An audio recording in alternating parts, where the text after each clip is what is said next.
Welcome everyone to our first climate dispatch of 2024. I'm Johanna Miller of the Vermont Natural Resources Council. I'm joined today by some very important allies in our fight for climate action. In a moment, I'm going to introduce to you Peter Sterling of Renewable Energy Vermont, Ben Edgerly Walsh of VPIRG, and Hierl of Vermont Conservation Voters. But we're excited to be starting this session on the heels of a very challenging year. 2023 delivered some very harsh climate-induced disasters, leaving us with high bills, costly consequences, and a lot of work to do. And the legislature reconvened, committed to doing the important work, and I'm here to talk with our allies about what we anticipate in terms of moving three very important big priorities: a modernized renewable energy standard, a bill to make big oil pay and hold them accountable for the damage that their products have caused, and a resilience and adaptation package of strategies to help our communities be more resilient in a warming world. So I'm going to turn it over to Peter Sterling of Renewable Energy Vermont to talk about the Renewable Energy Standard and ask you to follow us each week as we do this important work together via the Climate Dispatch. Vermont's electric sector, where we get our electricity from, is not nearly as green as we have been led to believe. It makes no sense to ask Vermonters to buy an electric car or to get a cold climate heat pump and have the electricity for that come from burning oil or natural gas. That's why we need a renewable energy standards that gets us to a 100% renewable energy as fast as possible, and one that brings on more new renewables so we can shut down the dirty, polluting natural gas plants that give much of our electricity. My name is Ben Edgerly Walsh. I'm the Climate and Energy Program Director at VPIRG. And the message I'm here today to talk about is, we need not just continue to cut our carbon pollution, which is why we're such big supporters of things like overhauling Vermont's renewable energy standard.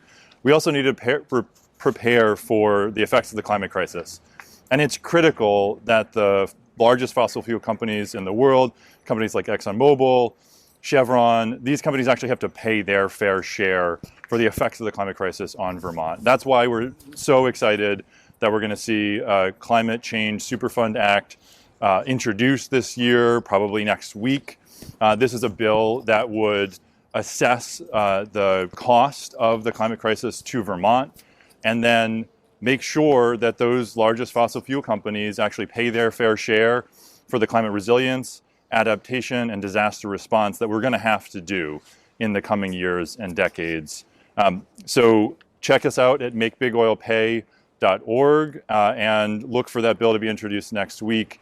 This one is a big deal and just very, very important for Vermont as we get ready for the climate crisis that is coming at us. Well, coming on the heels of this summer's catastrophic flooding and everything that our communities have been experiencing because of that, climate resilience is going to be critical this year. And there is a package that the legislature is going to be working on that's looking at how do we make our watersheds less prone to flooding. And so there's a suite of policies that we're really advocating for action on this year, including better regulating our river corridors. Let's not build more stuff in our rivers' ways where they're going to get damaged and exacerbate downstream flooding.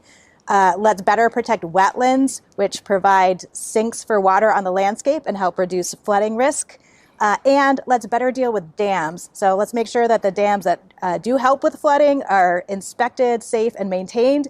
And let's remove the dams that actually make flooding worse. So that package is going to be another big climate priority for this year.